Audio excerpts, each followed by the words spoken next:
भरा नहीं जो भावों से, बहती जिसमें रसधार नहीं, वह हृदय नहीं पत्थर है जिसमें स्वदेश का प्यार नहीं। राष्ट्र देवोभव का स्मरण करते हुए मैं सभी को शुभकामनाएं देती हूँ, लेकिन शुभकामनाएं तभी सार्थक होती हैं जब शुभकामना प्राप्त करने वाला शुभकामना के संदेश को आत्मसात करे। आपको गणतंत्र दिवस की शुभकामना देने का अभिप्राय यही है कि आप अच्छे और सच्चे नागरिक बने। कोई भी देश केवल मानचित्र के आधार पर जीवित नहीं रहता।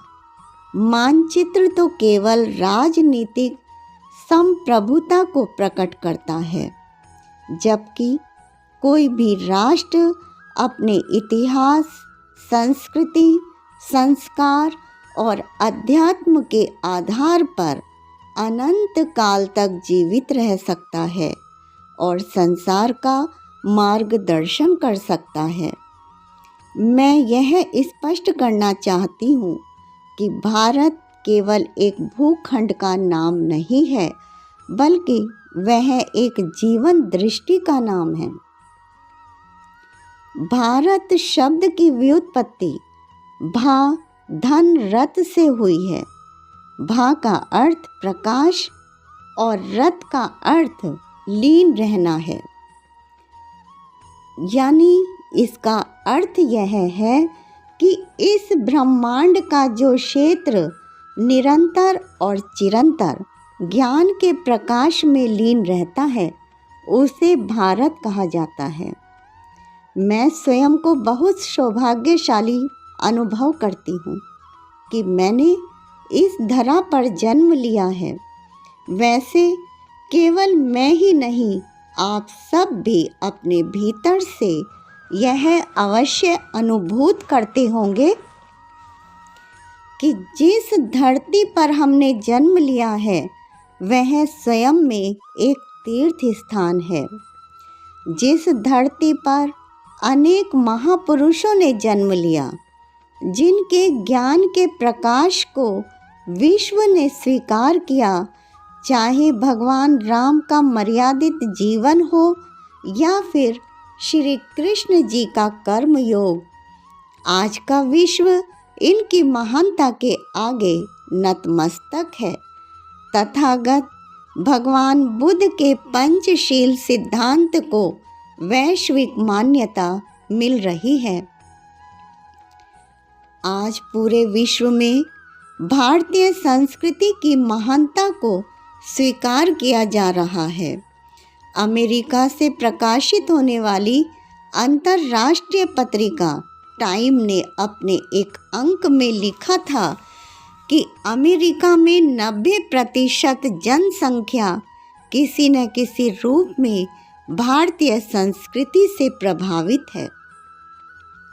इसका प्रमाण यह है कि पश्चिम में सर्वाधिक बिकने वाली पुस्तक श्रीमद् भागवत गीता ही है।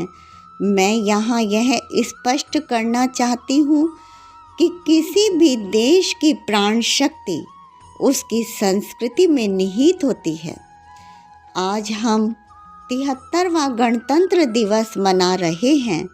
मैं आपको यही बताना चाहती हूँ कि विश्व को सबसे पहले लोकतांत्रिक व्यवस्था भारत ने ही दी थी। आज से लगभग 5000 वर्ष पहले ऋग्वैदिक काल में शासन की व्यवस्था किसी राजा के हाथ में न होकर नागरिकों के हाथों में होती थी। जनपद किसी भी लोकतांत्रिक इकाई का नाम होता था। भगवान बुद्ध के पिता शुद्धोधन भी शाक्य गणतंत्र के प्रमुख थे।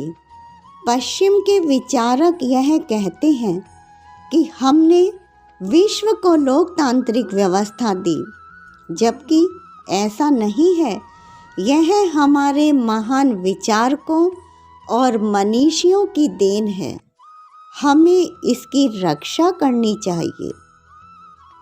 आज के दिन मैं आप सभी का आह्वान करती हूँ कि हम भारत माता की संस्कृति और संस्कारों को सम्मान दें।